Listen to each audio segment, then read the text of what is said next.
আসসালামু আলাইকুম, welcome to Florida. Florida থেকে কি ওয়েস্টে যাওয়ার পথে একটা জায়গা রয়েছে ম্যারাথন। এই জায়গাটারই একটা সুন্দর সি বিচে আমরা আসছি। এর এনভায়রনমেন্টটা শেয়ার করব এই ভিডিওতে। আশা করি আপনাদের ভালো লাগবে। আমেরিকার অন্যতম সুন্দর স্টেট এই ফ্লোরিডায় অনেকেই মায়ামি থেকে কি ওয়েস্ট পর্যন্ত বেড়াতে যায়। এই 4 ঘন্টার যে জার্নি, এর দুই পাশের যে সৌন্দর্য সেটা অসাধারণ। বিশেষ করে ছোট ছোট দ্বীপে নানা রকম অ্যাক্টিভিটিস রয়েছে, নানা রকমের পার্ক রয়েছে এবং আপনি সমুদ্রে নামতে পারবেন এরকম ব্যবস্থা রয়েছে। আর বিশেষ করে এই যে পানির কালার, সেটা খুবই সুন্দর। এই যে সবুজ বর্ণের কালার, আপনি যখন প্রথম এটা দেখবেন মুগ্ধ হয়ে যাবেন। আমি আমার আগের ভিডিওতে বলেছিলাম যে আমেরিকার অন্যান্য স্টেট থেকে অনেকেই ফ্লোরিডা স্টেটে মুভ করে এই যে একটা সানশাইন বা সুন্দর ওয়েদার, সেটার জন্য। এখানে লিভিং কস্ট কম বা এখানে স্টেট যে ট্যাক্স সেটা নেই। এই ভিডিওতে আমি এর অন্য কিছু দিকগুলা, অর্থাৎ পজিটিভ দিকগুলার সাথে যে নেগেটিভ দিকগুলা রয়েছে, যে অনেকেই আবার এই ফ্লোরিডা স্টেটে এসে থাকতে পারে না, চলে যায়। কেন চলে যায়, কী কারণে এই ফ্লোরিডা স্টেট ছেড়ে অন্যান্য স্টেটে লোকজন গিয়ে স্থায়ী হয়, সেটা নিয়ে কথা বলবো এই ভিডিওতে।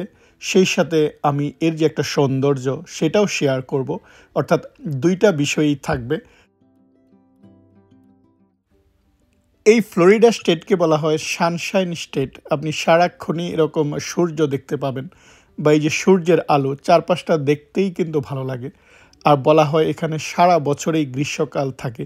কিন্তু এটার যেমন একটা ভালো দিক রয়েছে, অন্যদিকে হিউমিডিটি বেশি থাকে, ফলে এই যে বেশিক্ষণ একটা থাকা বা আপনি বাইরে বেশিক্ষণ থাকলেই যে হিউমিডিটির কারণে আপনার একটা অস্থিরতা কাজ করবে, এটা কিন্তু আবার খারাপ দিক। অর্থাৎ এর যেমন ভালো দিক রয়েছে, খারাপ দিক হচ্ছে যে আপনি সারাক্ষণেই একটা ওয়েদারে থাকবেন। আমাদের বাংলাদেশ যেমন ষড়ঋতুর বাংলাদেশ, 2 মাস পর পর ঋতু পরিবর্তন হয়।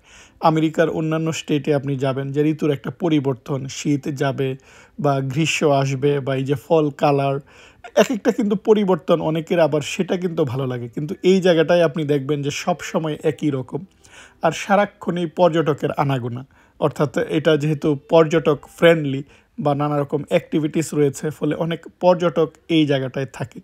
আর আমি যখন জর্জিয়া ছিলাম, অনেকেই দেখা যায় আটলান্টায় মুভ হয় ফ্লোরিডা থেকে। এর কারণটা হচ্ছে যে হারিকেন প্রতি বছরেই একবার বা দুইবার এই হারিকেন হয়। আর মাঝে মধ্যে এমন অবস্থা হয় যে আপনার বাড়িঘর ছেড়ে আশ্রয় কেন্দ্রে আপনাকে আশ্রয় নিতে হয়, ফলে এটা একটা প্রবলেম। আমরা এই যে ম্যারাথনের একটা সি বিচে আসছি, এটা খুব সুন্দর নাম করা সি বিচ। পাশেই দেখুন বাচ্চাদের খেলার জায়গা রয়েছে, সুন্দর ব্যবস্থা রয়েছে। অর্থাৎ পার্কের পাশেই আপনি যেন সমুদ্র থেকে এসে ফ্রেশ হতে পারেন, ওয়াশরুমে যেতে পারেন, সব ব্যবস্থা এই জায়গাটায় রয়েছে। আর পানির কালারটা দেখুন, আমি আগেও বলেছি এবং সবসময় আমার কি ওয়েস্ট আসলে এই জিনিসটাই ভালো লাগে। আমরা অনেক সময় সমুদ্রের পানি যেটা নীল বর্ণের দেখি, কিন্তু এই জায়গাটায় হচ্ছে একদম সবুজ। আপনি যেদিকেই তাকাবেন এই যে একটা সবুজ বর্ণ, এটার একটা অন্যতম ভিন্নতা বা অন্যরকম একটা সৌন্দর্য। এবং সেটা কি ওয়েস্টে আসলেই বা মায়ামি বিচে যদি আসেন, অনেকেরই কিন্তু ফেভারিট এই মায়ামি বিচ। কিন্তু আমি মায়ামি বিচ থেকে একটু দূরে আসছি, কারণ এগুলো হচ্ছে ফ্যামিলি ফ্রেন্ডলি বিচ। আপনি যদি ছোট ছোট এরকম বিচগুলোতে যান, তাহলে একটা ফ্যামিলি ফ্রেন্ডলি এনভায়রনমেন্ট, বা বাচ্চাদেরকে নিয়ে আপনি নামতে পারবেন। এবং খুব বেশি গভীর না। দেখুন আমি অনেক দূর পর্যন্ত কিন্তু সাঁতরে গিয়েছি।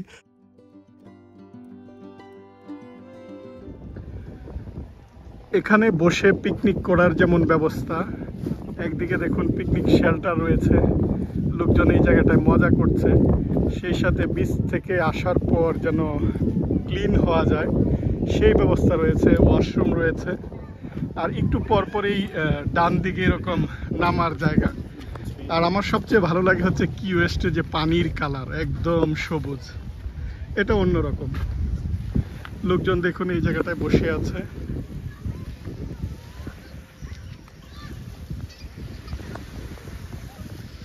চমৎকার এনভায়রনমেন্ট যেটা বলে। আর আকাশের দিকে যদি তাকাই, নীল আকাশ। আর এখন যেহেতু আমাদের নিউ ইয়র্কে স্নোফল হচ্ছে, এখানে পিকনিক শেল্টারে ওরা মজা করছে। অনেকের সামার হাউস থাকে ফ্লোরিডাতে, দেখা যায় যে তারা গ্রীষ্মকালের ফ্লেভার নেওয়ার জন্য শীতের সময়টায় তারা এই জায়গাটায় চলে আসে।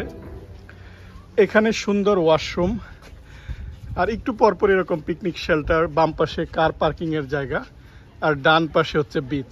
জাস্ট কালারটা দেখুন, মনে হচ্ছে যেন মালদ্বীপের যে কালার, সেই কালারটা এই জায়গায়। আর ফ্লোরিডাই, এর কোনো তুলনা হয় না। এটা অন্যরকম সুন্দর। লোকজন সারা বছরই এই জায়গাটায় আসে।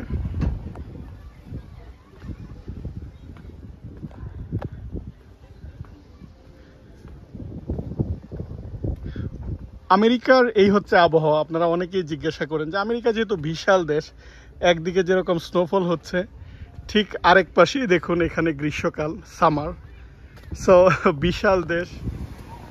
এই জায়গায় বাথরুমের পাশে ড্রিঙ্কিং ওয়াটার যে ফেসিলিটিস, সেটা।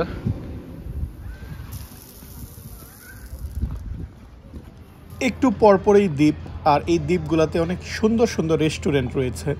আর অনেকগুলো রেস্টুরেন্ট এমনভাবে গড়ে তুলেছে যে আপনি সূর্যাস্তের সময় সুন্দর ভিউ আপনি এই জায়গা থেকে দেখতে পারবেন। এটা যেমন সানসেট রেস্টুরেন্ট, আমি এর আগেও এসেছিলাম এবং এখান থেকে আমি সূর্যাস্ত দেখেছিলাম। আমার অনেক আগের ভিডিওতে আপনাদের সাথে শেয়ার করেছি।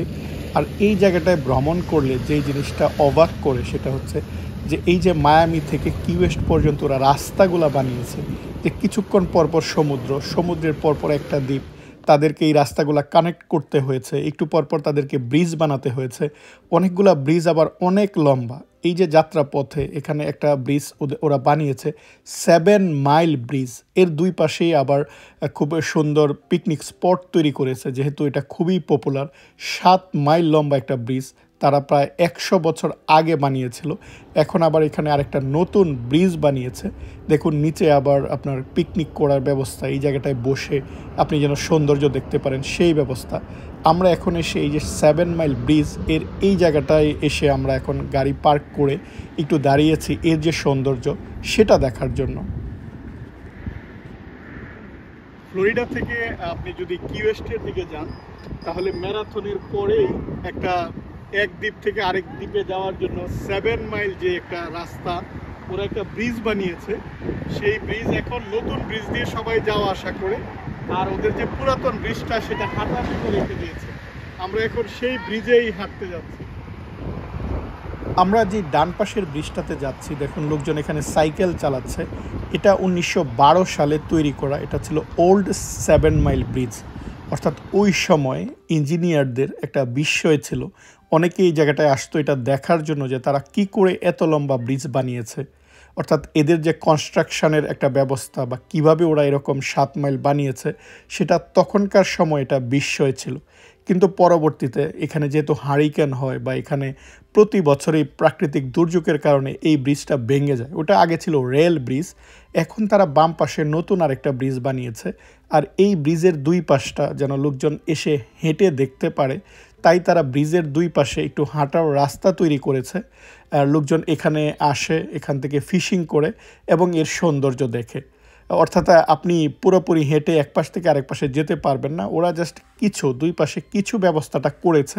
ফলে এটাও কিন্তু একটা অন্যতম আকর্ষণ, আপনি কিছু দূর যেতে পারবেন, ওখানে আবার একটা দ্বীপ রয়েছে। আর এই যে নারিকেল গাছগুলো দেখছিলাম, দেখুন নারিকেল নিচে পড়ে আছে, অনেক সময় নারিকেল শুকিয়ে আছে, কিন্তু খাওয়ার তেমন কোনো জায়গা নেই। আর এই পুরাতন ব্রিজটাকে দেখুন, পুরাতন ব্রিজটাকে কিভাবে পর্যটকদের একটা আকর্ষণীয় জায়গায় পরিণত করা যায়, এটা কিন্তু এদের কাছ থেকে একটা শিক্ষণীয়। যে একটা ব্রিজ বানিয়েছে ব্রিজের সৌন্দর্য দেখার জন্য, দুই পাশ থেকে লোকজন দুই দিকে রেস্টুরেন্ট তৈরি করেছে। আমরা এখন নতুন ব্রিজটা দিয়ে যাচ্ছি, আর ডান পাশটা হচ্ছে সেই পুরাতন ব্রিজ বা পুরাতন রেল ব্রিজ। ওরা ডান পাশের কিছু অংশ দেখুন একদম সুন্দর করে তৈরি করেছে, গাড়ি না চালিয়ে শুধু হেঁটে হেঁটে যাওয়া যায়। আর এটা একদম দেখুন 7 মাইল লম্বা, মাঝখানটা এত উঁচু করেছে যেন নিচ থেকে জাহাজগুলো চলে যাওয়া যায়। আবার অনেকগুলো ব্রিজ হচ্ছে এরকম যেগুলো একটু নিচু ব্রিজ, সেটা মাঝখানটা আবার খুলে দেয়, জাহাজ যখন যায় তখন ব্রিজটা খুলে দেয়, তখন লোকজন দাঁড়িয়ে থাকে, তারপর আবার যায়। আর দেখুন মাঝখানে এরকম ছোট ছোট দ্বীপ, এই দ্বীপগুলোতে রিসোর্ট রয়েছে। অনেকেই আবার এই দ্বীপগুলোর মালিক, অর্থাৎ তারা প্রাইভেট মালিকানা রয়েছে এই দ্বীপগুলা। তারা এই তাদের ক্রুজে করে ওই দ্বীপগুলোতে যায়, ছোট্ট একটা বাড়ি বানিয়ে রাখে, তখন তারা ওই জায়গাটায় সময় কাটায়। এটা কি ওয়েস্ট বা ফ্লোরিডার এই জায়গায় এরকম অনেক ছোট ছোট দ্বীপ পাবেন, অনেকেই এই দ্বীপগুলা কিনে রাখে, অর্থাৎ প্রাইভেট দ্বীপ এগুলা। আর কিছুক্ষণ পরপরই আপনি থামতে পারবেন, কিছুক্ষণ পরপরই এরকম সুন্দর সুন্দর বিচ রয়েছে, সুন্দর সুন্দর পার্ক রয়েছে, ফলে নানা রকম অর্থাৎ সুন্দর সময় কাটানোর ব্যবস্থা। এখন আমি 7 মাইল ব্রিজের আরেকটা পাশে চলে আসছি গাড়ি চালিয়ে। এখানেও দেখুন ছোট্ট একটা বিচ বা ছোট্ট একটা পার্ক, সেই পার্কটা এখন আপনাদের সাথে শেয়ার করছি। আমরা 7 মাইল ব্রিজের আরেক পাশে আসছি, এখানে একটা মেমোরিয়াল পার্ক। এই জায়গা থেকেও 7 মাইল ব্রিজটা দেখা যায়। এটাও দেখুন খুব সুন্দর করে ওরা সাজিয়েছে। এত সুন্দর একটা স্টেট, সুন্দর সব কিছু, কিন্তু যখন হারিকেন হয় তখন সব কিছু লন্ডভন্ড করে দেয়। আমি কিন্তু অনেক ভিডিওতে আপনাদেরকে দেখিয়েছি যে হারিকেনের সময় কিভাবে লোকজনের বাড়ি থেকে তাদের আশ্রয় কেন্দ্রে ছুটে যেতে হয়। আর যেহেতু হারিকেন রয়েছে তাই বাড়ির যে ইন্স্যুরেন্স কস্টটা কিন্তু অনেক বেশি। ফলে এই যে প্রতিবারই একটা রিস্কের মধ্যে থাকা, প্রতিবারই নিজের বাড়ি ছেড়ে অন্য জায়গায় গিয়ে আশ্রয় নেওয়া, এই জন্যই অনেকেই কিন্তু এই স্টেট ছেড়ে অন্য স্টেটে চলে যায়। আমি আটলান্টায় যেটা দেখেছি যে আটলান্টায় নিউ ইয়র্কের মতো এত ঠান্ডা নেই, আটলান্টায় আবার এরকম হারিকেনের প্রকোপটা এত বেশি না, যেহেতু ফ্লোরিডা থেকে 4 ঘন্টার দূরে আটলান্টা বা জর্জিয়া স্টেটটা একটু দূরে, তাই অনেকের ফেভারিট প্লেস হয়ে যায় কিন্তু জর্জিয়া স্টেট।